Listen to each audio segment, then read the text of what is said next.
रहीम अस्सलाम वालेकुम नाज़रीन, आप यूट्यूब चैनल देख रहे हैं। मैं इमरान खान हूँ। सबसे पहले तो हम खबर ये है कि पाकिस्तान तहरीक इंसाफ ने शहबाज शरीफ का चैलेंज कबूल कर लिया।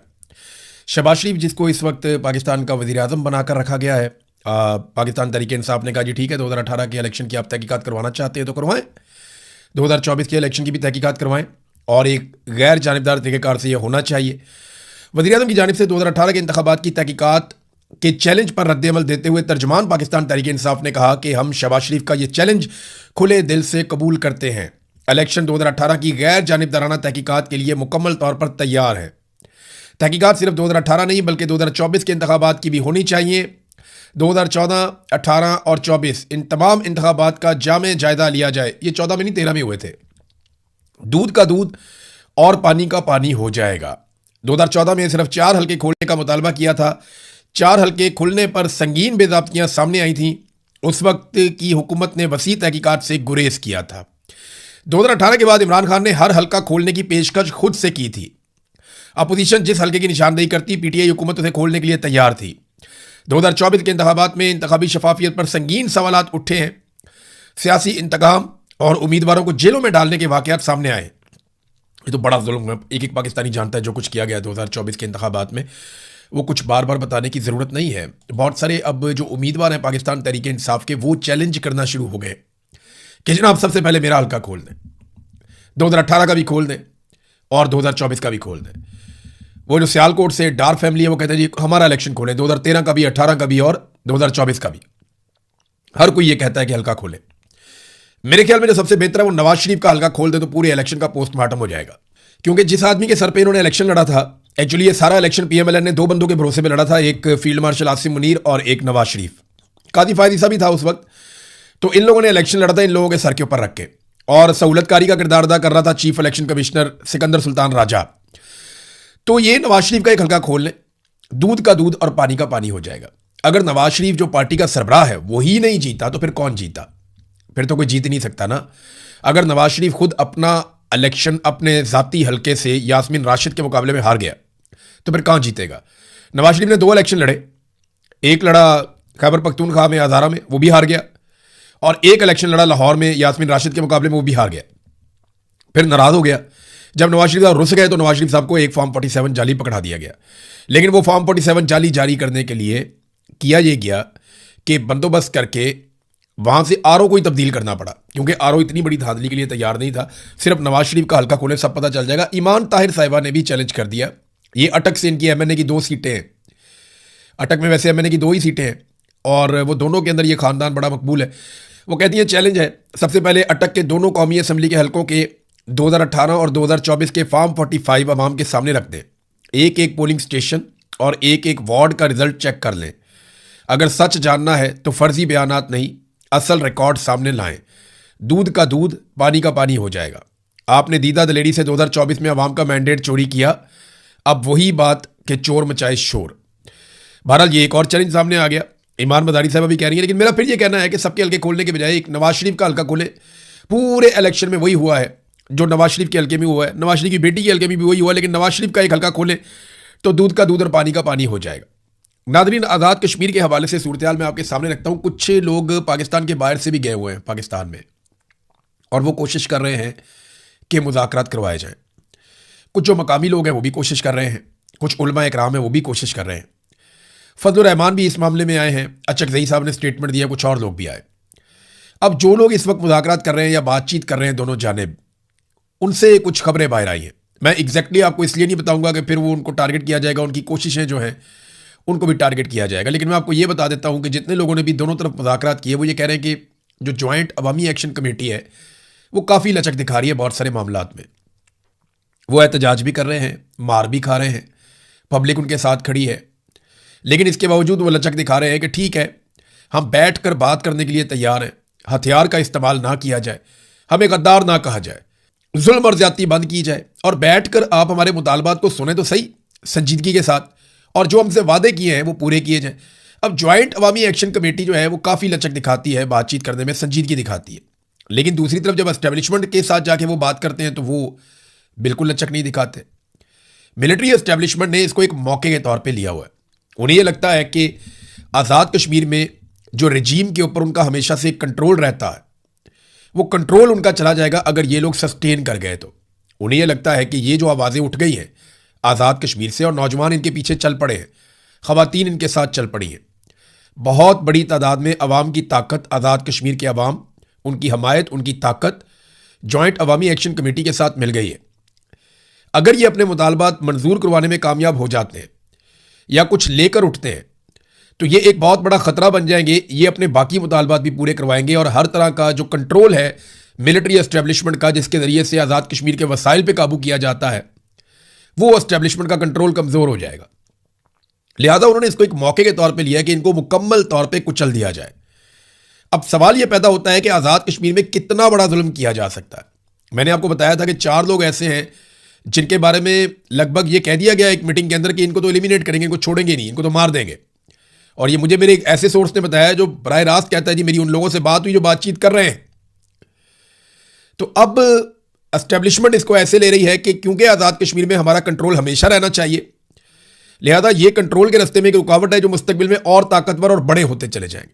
लिहाजा इनको कुचल के ख़त्म कर दिया जाए। अगर ये बच गए तो फिर एस्टेब्लिशमेंट का इक़्तिदार और उसका सूरज गुरूब हो जाएगा आज़ाद कश्मीर में, जैसा कि अमली तौर पे पाकिस्तान में हो चुका है। अब एस्टेब्लिशमेंट का कंट्रोल नहीं है, वो ताकत के बलबूते पे उन्होंने किया। देखिए जो एस्टेब्लिशमेंट होती है ना वो डरा के काम चलाती है, लेकिन पिछले चंद सालों से एस्टेब्लिशमेंट मार के काम चला रही है।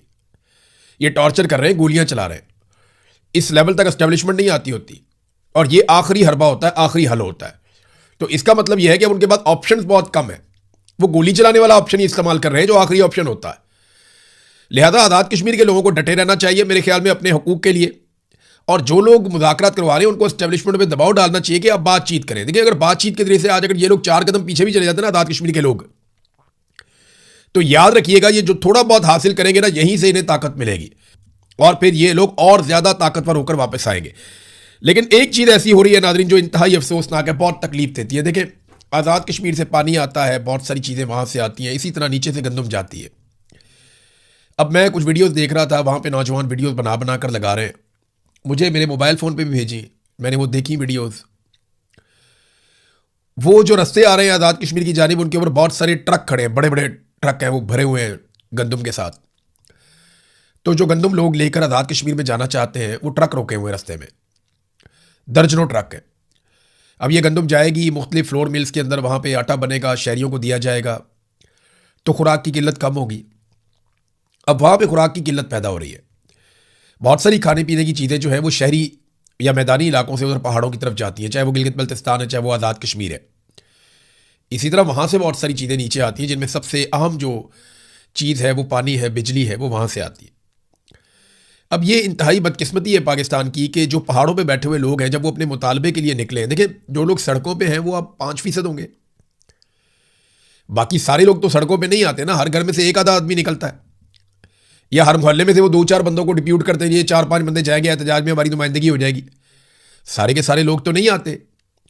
अब वो जो लोग जो अपने घरों के अंदर हैं, वो जो लोग वहाँ पे रहते हैं, जो बच्चे हैं, बड़े हैं, बुजुर्ग हैं, उनका क्या कसूर है कि उनको खाना पीना नहीं मिल रहा। तो गंदम के ट्रक रोके हुए हैं, बहुत अफसोसनाक बात है। इससे पहले बीबीसी ने एक रिपोर्ट में बताया कि लोग शिकायत करते हैं कि अद्वियात और खुराक जो आप लेकर जा रहे हैं आज़ाद कश्मीर में पहाड़ों की जानिब, रास्ते में सिक्योरिटी फोर्सेस उन्हें ज़ाया करवाती हैं।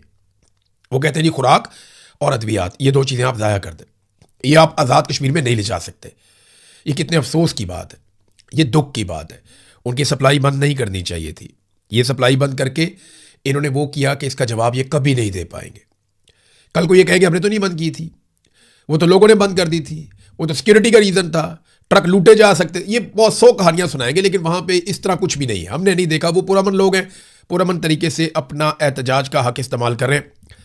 एक पेशन गोई की नाज़रीन सुहेल अफरीदी ने, बड़ी अजीब पेशन गोई की है।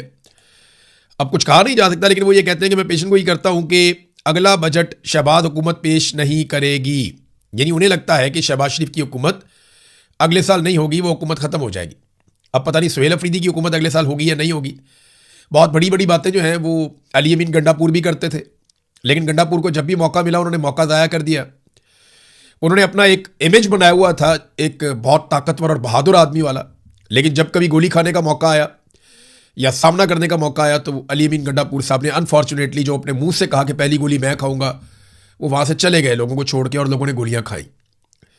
अब सुहेल अफरीदी साहब ये पेशगोई तो कर रहे हैं, लेकिन क्या पता सुहेल अफरीदी साहब की अपनी हुकूमत तब तक मौजूद हो या ना हो, क्योंकि शहबाज शरीफ जो है ना, ये फील्ड मार्शल आसिम मुनीर की इंश्योरेंस पॉलिसी है।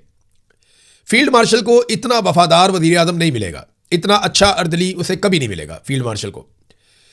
और जो फील्ड मार्शल है वो शहबाज शरीफ की और इस पूरे सिस्टम की एक इंश्योरेंस पॉलिसी है कि इन्हें भी ऐसा आदमी नहीं मिलेगा कि जो एक सबसे मकबूल पॉलिटिकल लीडर को जेल के अंदर रख के पूरी पार्टी को मारता चला जाए, मारता चला जाए, मारता चला जाए। तो ये एक दूसरे की इंश्योरेंस पॉलिसी है।